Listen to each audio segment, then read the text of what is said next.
기도하겠습니다. 사랑과 영광이 임하신 하나님 아버지, 오늘 하나님을 멸시하는 악인에 대해서 알아보고자 합니다. 하나님 아버지, 우리가 이 악인들에게 넘어지지 않도록 하여 주시옵고 우리의 호소를 들으사 악인이 멸망케 하여 주시옵소서. 공의로운 하나님을 찬양하며 이 모든 것 우리 주 예수 그리스도 이름 받들어 간절히 기도드립니다. 아멘. 수요 예배 참석하신 여러분들을 주님의 이름으로 환영하고 축복합니다. 우리 서로 인사하도록 하겠습니다. 잘 오셨습니다. 축복합니다.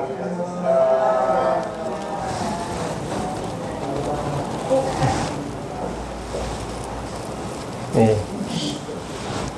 여러분들이 이 세상을 이제 살면서 억울한 일을 한 번도 당해보지 않았다라고 자신있게 말하는 사람이 없을 겁니다. 또 내가 정말 미워하고 저 인간이 왜 저렇게 살아있는 건가 그렇게 원망해 볼 때도 많이 있었을 겁니다. 그게 없으면 인생이 아니죠.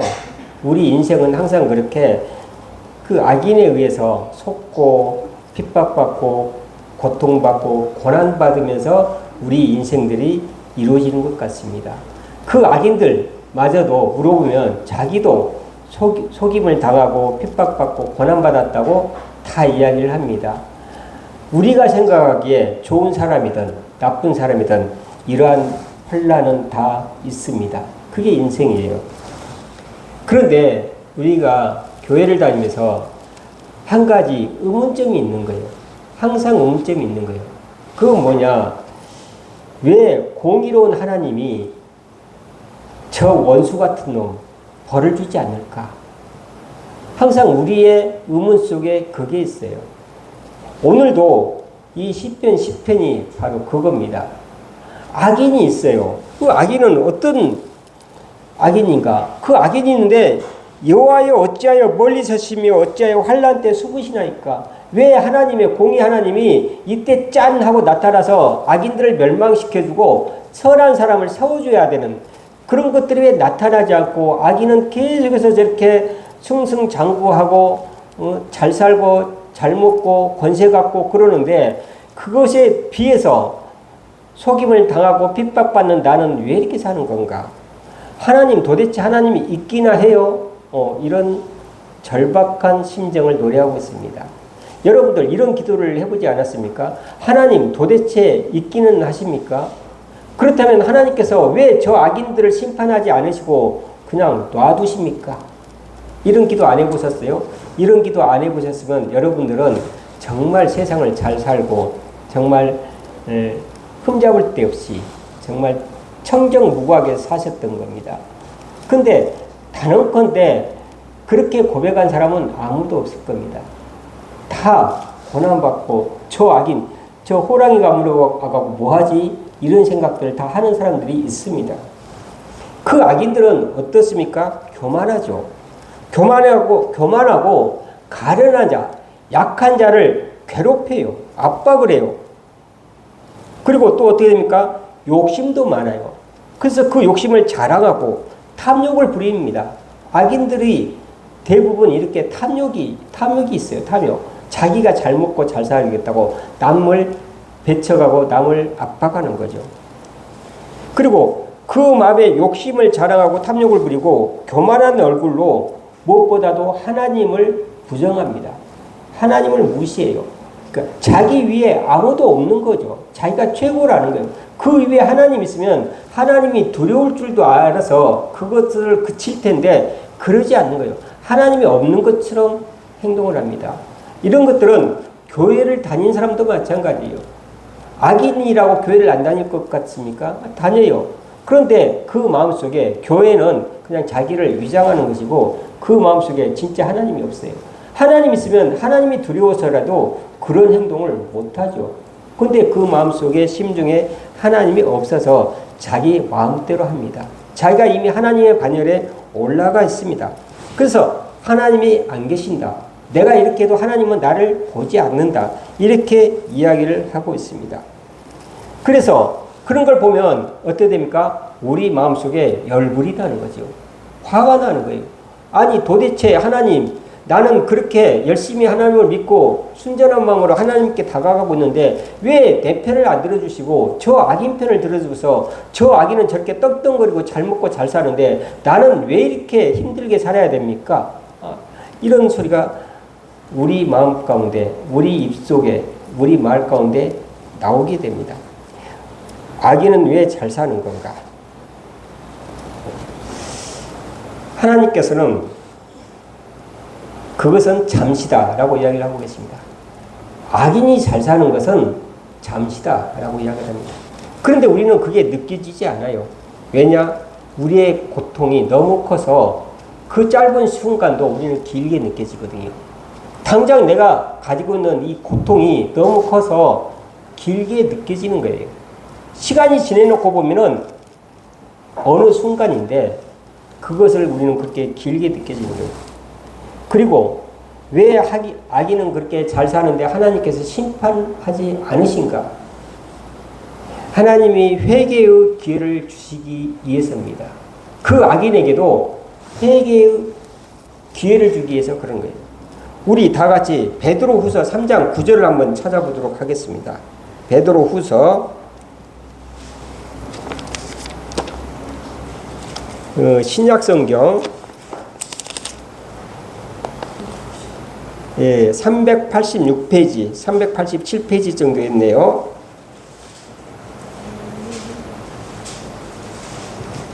신약성경 387페이지 베드로후서 3장 9절 3장 9절 베드로후서 3장 9절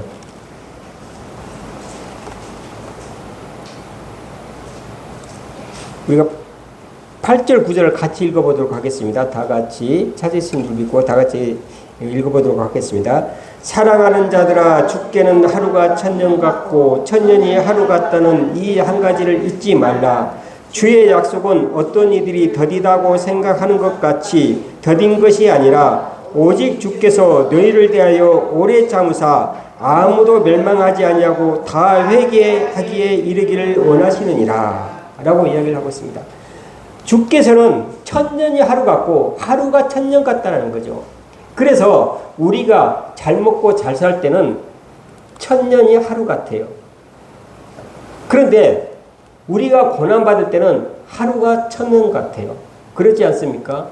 하루가 천년 같아요. 그런데 주의 약속이 어떤 이들이 누구겠습니까? 우리예요. 하나님의 약속, 공의를 실천하신다라는 공의의 하나님의 그 약속이 더디다고 생각하는 것 같이 우리는 생각하는 거예요. 그런데 우리가 생각한 것처럼 하나님의 약속이 더딘 게 아니라는 거예요. 주께서 너희를 대하여 오래 참으사, 왜 오래 참습니까? 아무도 멸망하지 아니하고 다 회개하기에 이르기를 원하시기 때문에 그러는 거예요. 하나님께서 이렇게 참지 않았다고 하면 이미 우리도 악인들과 같이 사라졌을지 모릅니다. 우리가 잘못했을 때 하나님이 그 자리에서 바로 우리에게 징계를 내렸을 때 여러분들 살아남을 사람이 누가 있습니까? 여러분들 살아가면서 거짓말 한 번 안 하고 나쁜 짓 한 번 안 하고 정말 하나님과 같이 아무 죄도 없이 지금까지 살아왔겠습니까? 살다 보면 인간의 욕심에 의해서 인간의 죄성에 의해서 우리는 이런 모양 저런 모양으로 실수하게 되고 남을 상처 주기도 하고 그렇습니다. 내가 주는 조그마한 상처도 상대편이 받아들이려는 엄청나게 크게 느껴지는 게 있어요. 내가 무심코 하는 한마디가 상대편에는 비수가 되어가지고 잠을 못 이루고 화가 나 있는 경우도 있습니다. 우리는 상처를 주고도 몰라요. 그런데 그 상처받은 사람이 하나님께 간구합니다. 저 사람이 나에게 이렇게 험담을 했어. 정말 용서 못해. 하나님 벌을 좀 내려주세요. 그래서 벌을 내려줬다고 가정을 해봅시다. 우리가 살아남겠습니까? 못 살아남는 거예요. 이처럼 누가 봐도 악인이 왜 이렇게 오랫동안 버티고 있는 건가? 하나님께서 베드로후서 3장 9절 같이 회개하기를 기다리시는 거예요. 멸망하지 않고 회개하기를 기다리시는 거예요. 우리의 죄를 용서하시고 기다리고 우리가 회개할 때까지, 그래서 예수 그리스도를 믿기까지 기다리신 것처럼 악인에게도 그런 기회를 주고 계십니다. 그게 하나님의 사랑인 거예요. 공의도 있지만 하나님의 사랑도 있다는 거죠. 공의를 하기 전에 사랑부터 하시는 하나님이세요. 그리고 왜 이렇게 악인은 잘 사는가? 이런 질문 중에 대답은 우리 의인들을 훈련시키기 위해서 그렇습니다. 하나님의 약속을 믿고 우리가 기다리든지. 여러분들 의인은 뭡니까? 성숙하다는 거 뭐예요? 어떤 감정을 어떤 사건이 일어날 때 바로 그 감정을 드러내지 않고 마음속에 담아두고 그것을 정리를 해서 차분하게 대응하는 것, 이것을 우리는 성숙이라고 합니다. 누가 뭐라고 하면 그 자리에서 받아치고, 누가 서운한 소리 하면 그 자리에서 삐지고, 누가 좀 좋다고 하면 그 자리에서 헤헤거리고, 이렇게 되면 우리가 어떻게 됩니까? 가볍다고 하지 않습니까? 성숙하지 않고 미성숙하다고 이야기를 해요. 성숙하다는 것은 어떤 사건이 일어나도 그것을 마음속에 좀 머물러 놓고 그것을 좀 정리를 해서 차분하게 대응하는 것, 이게 성숙이지 않습니까? 그래서 이런 의인들이 계속해서 잘 사는 것 같이 보이는 것은 우리로 하여금 의의를 훈련시키기 위해서 하는 겁니다. 참게 만들고. 그래서 의인들은 하나님이 어떻게 훈련시키는 건가? 그런 고난 속에서 훈련시키십니다. 여러분들 고난 속에 있습니까? 여러분들을 훈련시키는 하나님의 섭리인 줄 믿습니다. 여러분들을 훈련시키는 거예요. 그리고 그런 의인들을 어떻게 훈련을 시킵니까? 말씀으로, 성경 속에서 그 말씀으로 그 사람의 영적 성숙을 이루게 하는 거예요. 그래서 우리가 성숙하려면 어떻게 됩니까? 말씀을 보고 하나님과 친해져야 되는 거예요. 그리고 그걸 받아들여야 되는 거예요. 또 의인들을 어떻게 하나님께서 훈련시키냐면 공동체 갈등, 특히 교회 목사들을 어떻게 하나님께서 훈련시키는지 아십니까? 교인들 간에 분란이 일어나고 목사를 공격할 때 그때 목사가 성숙하기 시작합니다. 그래서 교인들이 목사에 대해서 공격하고 그럴 때 목사는 속으로 할렐루야, 하나님이 나를 성숙시키려고 하는구나, 나를 훈련시키려고 하는구나, 이렇게 받아들여야 돼요. 그래서 어떻게 됩니까? 그것을 바탕으로 해서 내 자신을 돌아보고 그렇게 해서 또 상대편을 이해를 하게 되고 그러는 거예요. 그래서 악인이 왜 잘 사는가? 먼저 잘 살지 않습니다. 천년이 하루같이, 하루가 천년같이. 잠시 잠깐이에요. 악인이 잘 사는 것은 우리가 보기에는 되게 오랫동안 천년 만년 그렇게 살 것 같지만 하나님의 심판이 멀지 않는 거예요. 다만 그때가 우리가 길게 느껴지는 거예요. 악인은 하나님의 심판은 잠시 잠깐입니다. 그리고 하나님께서는 회개할 기회를 주시고 또 우리들을 훈련시키기 위해서 그대로 놓고 계시는 겁니다. 그런데 우리가 12절부터 보도록 하겠습니다. 여호와여 일어나옵소서. 시편, 다시 시편으로 돌아가서 시편 12절 우리가 같이 읽어보시길 바랍니다. 여호와여 일어나옵소서. 하나님이여 손을 두옵소서. 가난한 자들을 잊지 마옵소서. 이렇게 핍박받는 사람들은 하나님께 호소를 합니다. 하나님께 호소해요. 문제는 여기에 있습니다. 내가 어떤 사람에게 사기를 당했어. 어떤 사람에게 폭행을 당했어. 그러면 여러분들 어떤 생각이 듭니까? 나도 따라서 같이 어떻게 하고 싶은 생각이 들지 않습니까? 저는 초등학교 때 굉장히 심한 따돌림을 당했어요. 요즘 말로 하면 왕따를 당했던 기억이 있습니다. 그래서 그때 그 분노가 지금도 살아있어요. 지금도 살아있어요. 그리고 어떤 그런 학폭 또는 그 왕따 이런 걸 보면은 나도 모르게 막 분노가 솟구치는 거예요. 내 일이 아니고 다른 사람이 그런 것을 볼 때도 막 어떻게 진정이 잘 안 되는 거예요. 물론 그 나를 왕따시켰던 그 친구는 굉장히 어려운 환경 속에 지금 놓여 있습니다. 그런데도 불구하고 아직 마음속에 그 마음이 가시지 않았어요. 어려운 것을 보면서도 불쌍하게 여기면서도 동시에 또 내 마음속에 분노가 안 가시는 거예요. 그래서 그것 때문에 많은 기도를 하고 있어요. 그렇다고 해서 맨날 내가 그 분노만 가지고 사는 건 아니고 잊어버렸다가 간혹 뭐 드라마나 이런 데서 학폭 같은 게 나오게 된다면은 그 생각이 불현듯이 떠오르고 있는 거죠. 그런데 여기에서는 사적 복수를 하지 않고 하나님께 아뢰고 있다는 얘기예요. 사적 복수를 하지 않고 하나님께 아뢰고 있어요. 여호와여 일어나옵소서, 하나님의 손을 두옵소서, 가난한 자들을 잊지 마옵소서. 13절에 보면 어찌하여 악인이 하나님을 멸시하여 그의 마음에 이르기를 주는 감찰하지 아니하리라 하나이까. 그러면서 14절을 보게 되면 다 같이 읽어보도록 하겠습니다. 주께서 보셨나이다. 주는 재앙과 원한을 감찰하시고 주의 손으로 갚으려 하시오니 의로운 자가 주를 의지하나이다. 주는 벌써부터 고아를 도우시는 이시니다. 주의 손으로 갚으시기를 기도를 하고 의로운 자가 주를 의지하는 거예요. 내가 직접 나서서 복수를 하는 게 아니라 주를 의지한다는 이런 악에 대한 우리들의 바람직한 태도는 기도와 인내입니다. 하나님께 맡기고 하나님께 우리가 이야기를 하는 거예요. 저 악인 좀 어떻게 해주세요 라고 기도를 합니다. 우리는 항상 이웃을 사랑하라 또 용서하라 이런 말을 너무 많이 들어가가지고 우리는 이런 악인들까지 용서를 하려고 하는 그런 교만에 빠질 때도 있습니다. 참 아이러니하죠. 용서하라 사랑하라 그래놓고 그게 교만이다 이렇게 이야기를 하는 거예요. 우리 자신이 그것을 용서하고 사랑하려고 하니까 그렇죠. 하나님의 사랑에 힘입어서 우리는 용서하는 겁니다. 그리고 그것에 대해서 판단해주고 그것에 대해서 복수를 해달라고 누구한테 이야기를 해야 됩니까? 하나님께 해야 되는 거예요. 우리 자신이 내가 용서해버리고 내가 사랑하고 끝. 그러면 그게 용서가 되고 그게 복수가 됩니까? 안 되는 거예요. 내 마음속에 그 응어리가 계속 남아있는 거예요.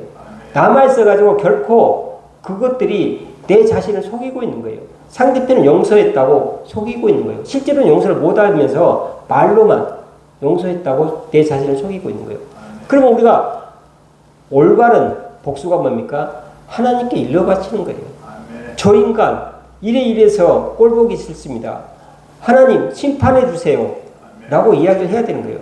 그것을 기도로 외쳐야 되는 거예요. 그래야 내 마음속의 응어리가 풀어지는 거예요. 그래야만이 용서가 되고 하나님의 심판이 임한 것을 보고 내가 용서가 되는 거예요. 섣불리 자기 자신을 속이지 마십시오.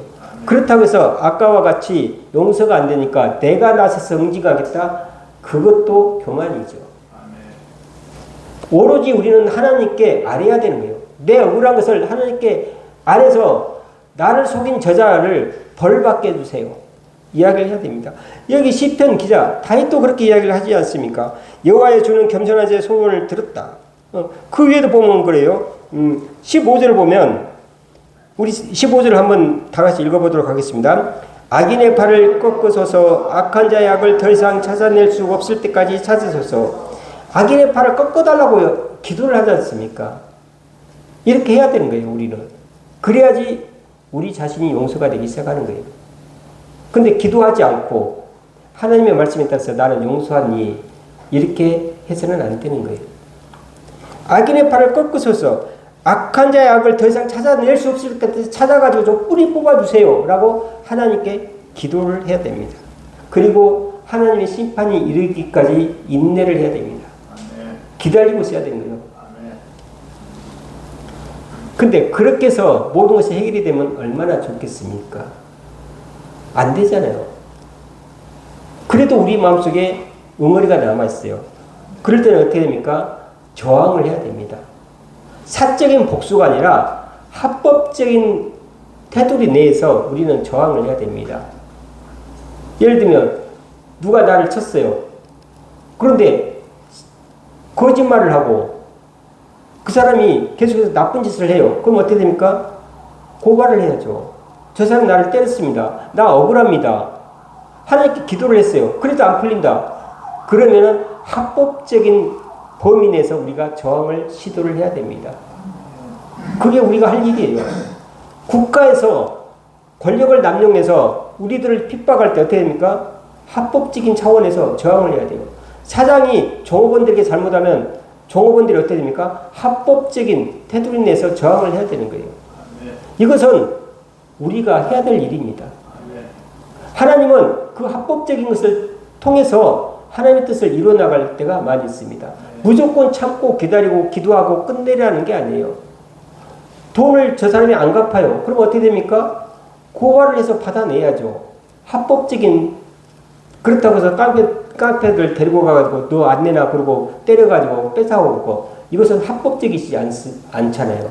그러지 말고 합법적으로 국가의 권력에 그렇게 하기로 정해져 있으니까 그 절차에 따라서 우리가 저항을 해야 됩니다.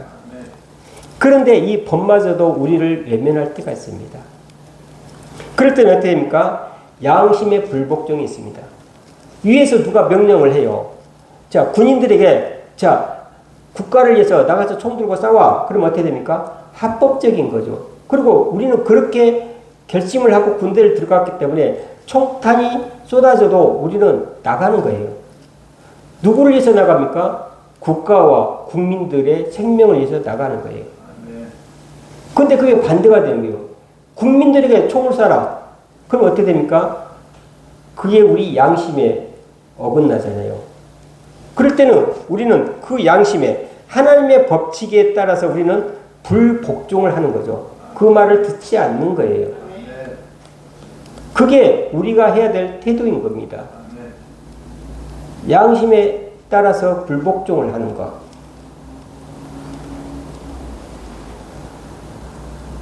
17절을 우리가 다 같이 읽어보도록 하겠습니다. 여호와여 주는 겸손한 자의 소원을 들었사오니 그들의 마음을 준비하시며 귀를 기울여 들으시고 라고 이야기를 하고 있습니다. 하나님께서는 반드시 정의를 실행하십니다. 우리는 이걸 믿어야 돼요. 내가 하지 않더라도 여러 가지 방법에, 또 때로는 하나님이 악인은 다른 악을 가지고 그 악을 제압할 때도 있습니다. 그래서 깡패들이 어떻게 됩니까? 나를 때린 깡패들이 지들끼리 싸우다가 다치는 거예요. 내가 복수를 안 해도. 왜냐하면 하나님께서 공의의 하나님이시기 때문에 여러 방법을 통해서 그 공의를 실현하십니다. 우리는 하나님의 공의와 하나님의 사랑을 믿습니다. 하나님은 공의의 하나님이시자 사랑의 하나님이십니다. 그런데 사적인 복수, 이것은 우리가 하나님을 믿지 못한 결과입니다. 우리는 이런 악에 대해서 기도와 인내로서 하나님의 처분을 기다려야 됩니다. 그리고 그것이 안 될 때는 합법적인 범위 내에서 우리는 저항을 할 수가 있습니다. 더 나아가서 우리의 양심에 따라서 하나님의 법칙에 따라서 그 말을 따르기를 거부할 수도 있습니다. 그렇지만 그 믿음 가운데는 뭐가 있습니까? 반드시 하나님께서 이기신다. 하나님은 악을 반드시 이기십니다. 우리는 이걸 믿어야 돼요. 이걸 믿지 못하면 우리의 믿음이 헛것이 됩니다. 공의의 하나님, 공의의 하나님을 믿지 못하고 사랑의 하나님만 믿는 반쪽짜리 믿음이 될 수밖에 없습니다. 저는 이 세상을 살아가면서 이런 온갖 악 속에서 우리는 살아갈 수밖에 없습니다. 그렇잖아요. 이 악에서 벗어날 자가 누가 있습니까? 이 세상은 세상 권세가 꽉 잡고 있어요. 세상 권세가. 거기에서 우리가 어떻게 믿음을 지키고 살아나갈 것인가? 그리고 이런 악인들을 대항해서 우리는 어떻게 할 것인가? 승리하는 하나님을 믿으시기를 주님의 이름으로 축원합니다. 기도하겠습니다.